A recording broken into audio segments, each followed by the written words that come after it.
What nonsense! எதுக்கு நம்ம நாட்டில் நீதித்துறை இருக்குன்னு தெரியல. எல்லாத்தையும் இழுத்து மூடிடலாம் அப்படின்னு தோன்ற அந்த அளவுக்கு எனக்கு கோபம் வரும். இப்போ ஜாமீன் வேணுமா இல்லை மந்திரி பதவி வேணுமான்னு கேட்டிருக்காங்க. இதைத்தானே அப்பவும் கேட்டாங்க. நீதிமன்றம் எப்படி வேலை பண்ணுறதுங்கிறது எனக்கு தெரிய மாட்டேங்குது. செப்டம்பர் மாதம் அவர் வந்து ரிலீஸ் ஆகிறாரு. உடனே 3வது நாள் அமைச்சர் ஆகிடுறாரு. தியாகி பட்டம் வேறு. அவர் உடனே அமைச்சரான உடனேயே நீதிமன்றம் சும்மா உட்காந்துட்டு இருக்குதா? அதில் கூட ஒரு சாய்ஸ் கொடுக்குறாங்க. இவ்வளோ நாள் உங்களுக்கு டைம் கொடுக்குறோம். எஸ்ஆர்னோ சொல்கிறது இவ்வளோ நாள் டைம் கொடுக்குறோம். எங்கேயுமே கேள்விப்படாத ஒரு நீதித்துறையாக இருக்குது. தார்மீக அடிப்படை இருக்கிறதா? முதலமைச்சருக்கு ஒரு பேசிக் கர்டசி வேண்டாமா? பேசிக் புரிதல் வேண்டாமா? யாரை வந்து அமைச்சராக வைக்கணும் அப்படின்ட்டு செந்தில் பாலாஜி ஏதாவது பிளாக்மெயில் பண்ணுறாரா? அதாவது முதல் குடும்பத்தை இவர் வந்து பிளாக்மெயில் பண்ணுறாரா? அல்லது செந்தில் பாலாஜி இப்படி பிளாக்மெயில் பண்ணுறாரா?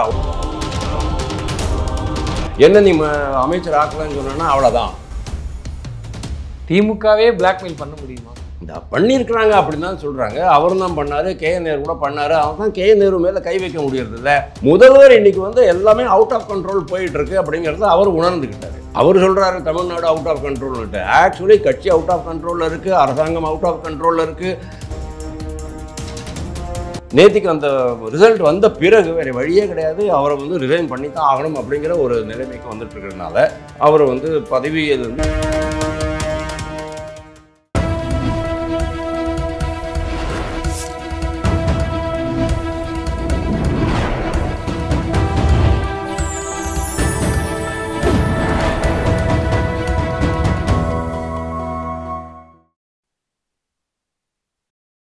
சேனல் 5 தமிழ் நேயர்களுக்கு வணக்கம். இன்றைய நேர்காணலில் நம்மோடு பேச இருப்பது அரசியல் விமர்சகர் வாசுதேவன் அவர்கள். சார் வணக்கம். சார் வணக்கம். சார், செந்தில் பாலாஜிக்கு வந்து உச்சநீதிமன்றம் வந்து ஒன்று ஜாமீன் அப்படின்லாம் ராஜினாமா அப்படிங்கிற மாதிரியான ஒரு ஸ்டேட்மெண்ட்டை கொடுத்துருக்காரு. எப்படி சார் பார்க்குறீங்க?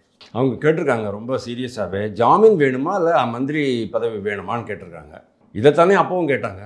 முதல்ல அப்படி கேட்கலாமா? ஒரு டிசம்பர் மாதம் கேட்கலாமா சார்? கேட்கலாமா? அதுதான் பெரிய கேள்வியாக இருக்குது. டிசம்பர் மாதமே அவங்க கேட்டிருக்காங்க. இந்த மாதிரி நீங்கள் எப்படி ஜாமீன் கிடச்சோன்னு எப்படி அமைச்சராக ஆனீங்க அப்படின்ட்டு. உங்களுக்கு அமைச்சராக தொடர விருப்பமா இல்லையா அப்படிங்கிறத விரைவில் சொல்லுங்கள் அப்படின்ட்டு 3 மாதம் டைம் கொடுத்தாங்க. என்ன அவசியம் அதுக்கு 3 மாதம் டைம் கொடுக்கறதுக்கு? எஸ்ஆர் நோன்னு சொல்லிட்டு போகிறது என்ன சார் ப்ராப்ளம் இருக்குது? எக்ஸாமினேஷனில் அப்படியே கேட்டுக்கிட்டு இருப்பான். எஸ்ஆர் நோ போட வேண்டியது தானே. அதுக்கு 3 மாதம் டைம் கொடுக்குறாங்க. நீதிமன்றம் எப்படி வேலை பண்ணுறதுங்கிறது எனக்கு தெரிய மாட்டேங்கிறது. செப்டம்பர் மாதம் அவர் வந்து ரிலீஸ் ஆகிறாரு. உடனே 3வது நாள் அமைச்சர் ஆகிடுறாரு. தியாகி பட்டம் வேறு. நீ செய்த தியாகம் பெரிது, நீ உன்னுடைய மன உறுதி அதை விட பெரிது அப்படின்லாம் வந்து பெரிய பட்டயம் எழுதி கொடுக்குறாரு முதல்வர். இவர் என்ன பெரிய தியாகம் பண்ணார் அப்படிங்கிறது தெரியாது. முதல் குடும்பத்துக்கு கூட ஏதாவது தியாகம் பண்ணிருக்காரு அப்படிங்கிறது தெரியாது. மக்களை பற்றி ஒன்றும் பேச வேண்டாம் நீங்கள். ஸோ அவர் உடனே அமைச்சரான உடனேயே நீதிமன்றம் சும்மா உட்காந்துட்டு இருந்ததா? அமலாக்கத்துறை உடனே போட வேண்டியது தானே. அப்புறமா ஒரு யாரோ வித்யா குமாருங்கிறவங்க தான் போட்டிருக்கிறாங்க. பட் அமலாக்கத்துறை எதை பண்ணிச்சுன்னு நான் கேட்குறேன். அன்றைக்கே சார் பாருங்கள், அவர் உடனே அமைச்சர் ஆகிட்டாருன்னா உடனே இந்த சாட்சியங்கள்லாம் கலைக்கப்படும், நீங்கள் உடனே இன்டர்ஃபியர் பண்ணுங்கள், இதை வந்து தடை செய்யுங்கன்னு அவங்க சொல்லிருந்தாங்கன்னா பரவாயில்ல. அதுக்கப்புறம் இவங்க போட்டு அதுக்கப்புறமா 2 மாதம் கழிஞ்சு அமலாக்கத்துறை கேஸ் போட்டு டிசம்பர் மாதம் அதை வந்து ஹியரிங்க்கு வந்து அதுக்கப்புறமா தான் அவங்க வந்து டிசைட் பண்ணுறாங்க. அதில் கூட ஒரு சாய்ஸ் கொடுக்குறாங்க. இவ்வளோ நாள் உங்களுக்கு டைம் கொடுக்குறோம். எஸ்ஆர்னோ சொல்கிறது இவ்வளோ நாள் டைம் கொடுக்குறோம். எங்கேயுமே கேள்விப்படாத ஒரு நீதித்துறையாக இருக்குது இந்த மாதிரி நம்ம நாட்டில் இருக்கிற நீதித்துறை. வெரி அன்ஃபார்ச்சுனேட்டு. தார்மீக அடிப்படை இருக்கிறதா? அவர் வந்து அவர் இந்த மாதிரி நீதிமன்றத்தால் குற்றம் சாட்டப்பட்டவர், ஆல்மோஸ்ட் குற்றம் நிரூபிக்கப்பட்டவர்னே சொல்ல வேண்டியது தான். ஏன்னா அவர் தான் சொன்னார், நான் வாங்கியிருந்தேன், அதெல்லாம் திருப்பி கொடுத்துட்டேன் அப்படின்னாரு. நீங்கள் வாங்கினீங்க, திருப்பி கொடுத்துட்டீங்க. எவ்வளோ பேருக்கு திருப்பி கொடுத்தீங்க நம்மளுக்கு தெரியாது. எவ்வளோ பேருக்கு திருப்பி கொடுக்கல நம்மளுக்கு தெரியாது.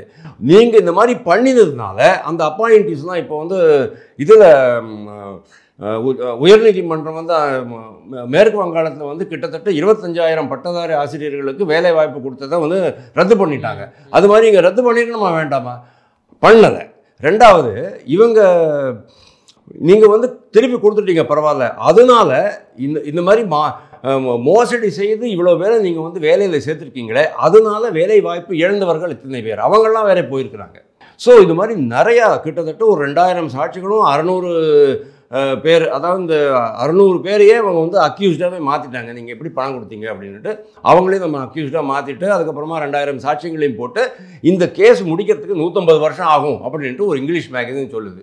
த பிரிண்ட் அப்படிங்கிற மேகசின் 150 வருடங்கள் ஆகும் அப்படின்ட்டு ஒரு 6 மாதம் முன்னால் போட்டிருக்காங்க அவங்களுடைய ஆர்டிக்கிளில். அவ்வளோ ஆகாது, ஓகே, அட்லீஸ்ட் ஒரு 100 வருஷமாவது ஆகலாம். அது வரைக்கும் நீங்கள் வந்து செந்தில் பாலாஜியை உள்ளே வச்சுருப்பீங்களா?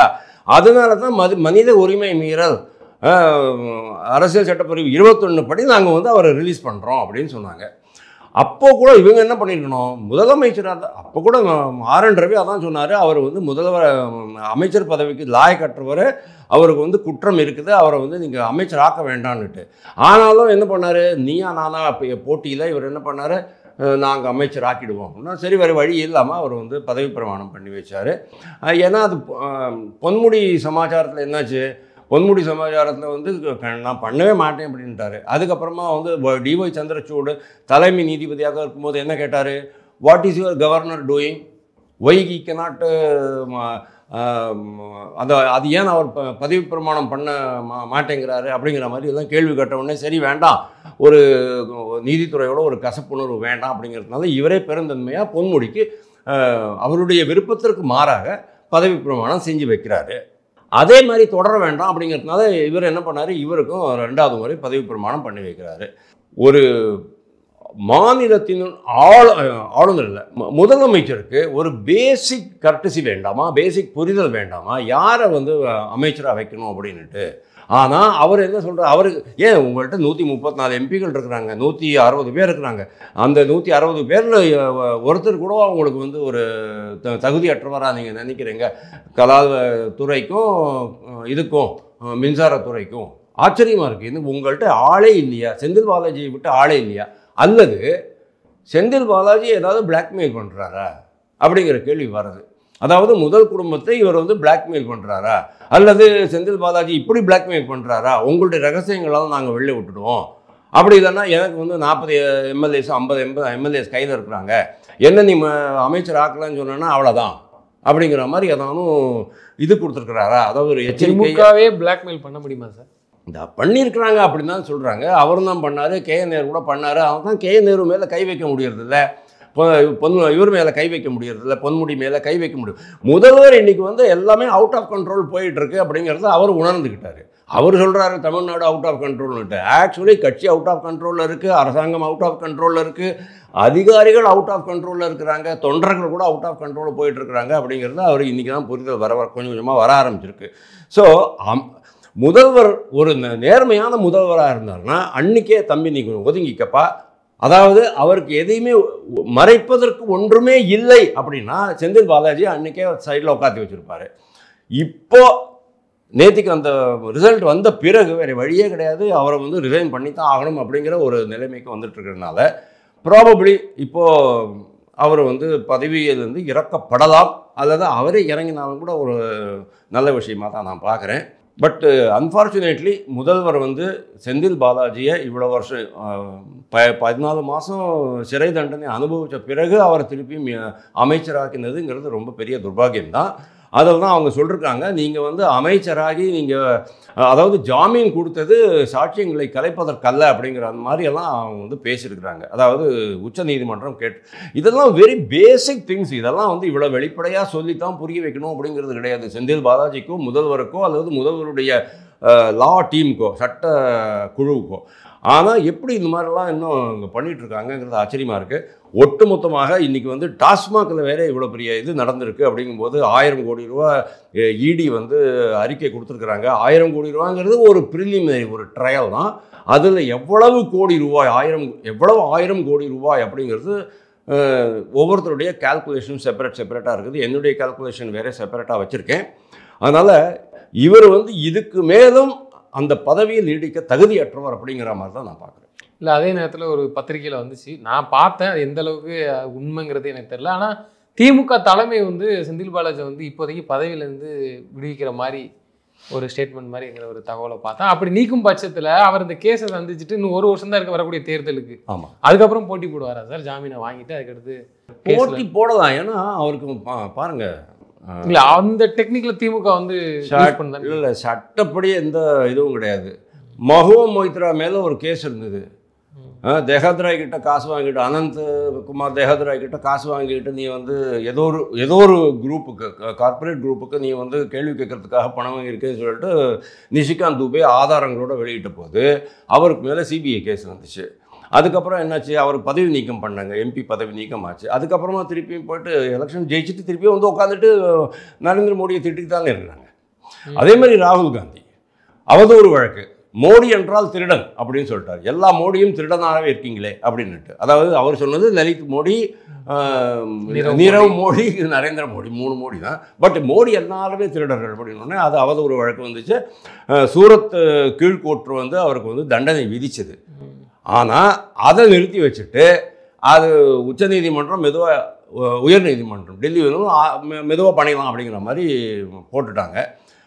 அது வழக்கு முடிவு வராத காரணத்தினால என்ன பண்ணாங்க, அவர் திருப்பியும் அவரை ரீஇன்ஸ்டேட் பண்ணிட்டாங்க. ரீஇன்ஸ்டேட் பண்ணதுக்கப்புறம் திருப்பியும் தேர்தலில் நின்னாரு, வெற்றி பெற்றாரு, திருப்பி உள்ளே வந்தார். இன்றைக்கி வந்து ஆப்போசிஷன் லீடராகவே மாறிட்டார். ஆப்போசிஷன் லீடர்னால் it is equal to prime minister. இந்த பக்கம் பிரைம் மினிஸ்டர், இந்த பக்கம் ஆப்போசிஷன் லீடர். அந்த அளவுக்கு ஒரு பெரிய போஸ்ட். நம்ம நாட்டில் இதுதான் பெரிய ப்ராப்ளம். இதிலெல்லாம் உங்களுக்கு டக்குன்னு நீதி வழங்குவதற்கு என்ன காரணம் இருக்குது? இரட்டை இலை சின்னத்தில் வந்து நீங்கள் நீதி வழங்குறதுக்கு இன்னும் எவ்வளோ வருஷம் எடுத்துக்க போகிறீங்க? 30 வருஷம் எடுத்துக்க போகிறீங்களா? இன்னும் 40 வருஷம் எடுத்துக்க போகிறீங்களா? நான்சென்சிக்கல். அப்பாவு 25 ஓட்டில் தோத்தாரா ஜெயிச்சாரா, அது மாதிரி ஏதோ ஒன்று. அது அந்த தீர்ப்பு அந்த 5 வருஷம் யார் இவரால் தோற்கடிக்கப்பட்டாரோ ஆட்சியில் உட்கார்ந்து அது ஆமாம் 5 வருஷம் காலம் முடிஞ்ச பிறகு தான் தீர்ப்பு வருது. What nonsense! எதுக்கு நம்ம நாட்டில் நீதித்துறை இருக்குன்னு தெரியல. எல்லாத்தையும் இழுத்து மூடிடலாம் அப்படின்னு தோன்ற அந்த அளவுக்கு எனக்கு கோபம் வருது. ஸோ நம்ம we were talking about Senthil Balaji. Senthil Balaji at least இப்போவாவது டிஎம்கே தலைமைக்கு ஒரு அளவுக்கு ஒரு விழிப்புணர்வு வந்திருக்கு. அவரை தள்ளி வச்சிடலாம். இன்னொன்று என்ன தெரியுமா, அவர்கிட்ட ஏதாவது சீக்ரெட் இருந்தது அப்படின்னு சொன்னால் அவரை வந்து பிளாக்மெயில் பண்ணிருக்கலாம் அப்படின்னு நான் சொன்னேன். அதே மாதிரி எம்எல்ஏக்கள் பிரித்து கட்சியில் ஒரு பிளவு ஏற்படுத்தலாம் அப்படிங்கிற மாதிரி கூட நான் சொன்னேன். பட் அதெல்லாம் ஒன்றும் இல்லைங்கிறது தெரிஞ்ச பிறகு இப்போ அவங்களுக்கு தெரிஞ்சு போச்சு, சரி இவங்களை வந்து ஓரங்கட்டி வைக்கலாம் அப்படிங்கிற மாதிரி நினச்சிருக்கலாம். ப்ராபபிலிட்டி அவரை வந்து இந்த வாரத்திலே அவர் ரிசைன் பண்ணுறதுக்கான எல்லா வாய்ப்புகளும் இருக்குது. அப்படி வரக்கூடிய நாட்களில் ராஜினாமா செய்ய அதிகபட்ச வாய்ப்பு இருக்குன்னு நீங்கள் சொல்கிறீங்க. அதை வந்து எந்த அளவுக்கு வந்து அவர் வந்து இது ஏற்றுப்பாரா? யாருக்குனே வந்து அவர் வந்து நான் அமைச்சராக தான் இருப்பேன், என்ன ஆனாலும் பரவாயில்லன்ட்டு அவ்வளோ அடம் பிடிச்சி தான் போனார். திமுக தலைமை ஏற்று அவர் இருப்பாரா? இல்லை அல்டிமேட்லி அவர் அதெல்லாம் சொல்ல முடியாது சார். அவர் he's at the pleasure of chief minister. He's at the chief மினிஸ்டருடைய எக்ஸ்க்ளூசிவ் ப்ரையாரிட்டி. யார் வந்து எனக்கு மந்திரியாக இருக்கணும், மந்திரியாக இருக்கக்கூடாதுங்கிறது அவர் தான் டிசைட் பண்ணுவார். செந்தில் பாலாஜி டிசைட் பண்ண முடியாது. அதுக்காக தான் சொன்னேன், இன்றைக்கி வந்து டிஎம்கே தலைமை இதை பற்றி யோசிக்கிறது. செந்தில் பாலாஜியை நம்ம வந்து கழட்டி விட்டுறலாம் அப்படின்னு அவங்க யோசிச்சாங்கன்னு சொன்னால் அவங்களுக்கு கட்சி ரீதியாகவோ அல்லது குடும்ப ரீதியாகவோ நிதி அடிப்படையிலோ எந்த விதமான ஆபத்தும் வராதுங்கிறத அவங்க நினைக்கிறாங்க. அதனால தான் they have come to the decision now. நிச்சயமாக சார். தொடர்ந்து தங்களது கருத்துக்களை பயன்படுத்தி நன்றி.